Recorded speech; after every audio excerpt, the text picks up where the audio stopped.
Hey guys, in this video I will show you how you can fix FPS drops and stuttering in CS2. So it's quite easy and straightforward, and it will take you a couple of seconds to basically fix that. Right, so first of all, of course, load up your game and then press on the gear icon, settings menu, go to the video and advanced video. And here you need to make sure that VSync is disabled here, and when you disable VSync, then try with bots, and you need to look if your screen is not tearing up.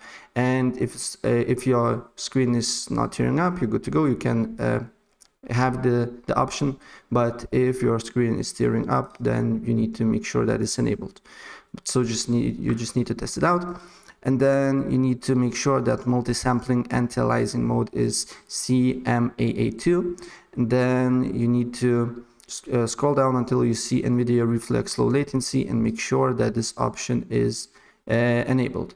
And here probably all the things that you need to do here. And once you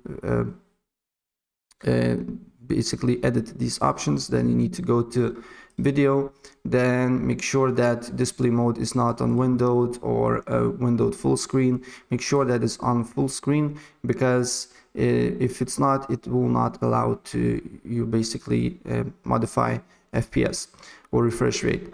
And then what you need to do here is set up FPS rate 60 or the value that your monitor is capable for. For me is 240, so I will do 240.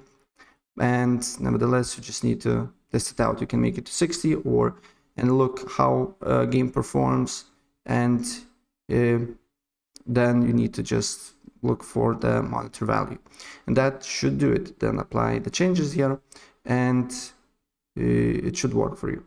Right, so that's pretty much it. And if I help you out, please press like button and subscribe for more. Take care. Bye.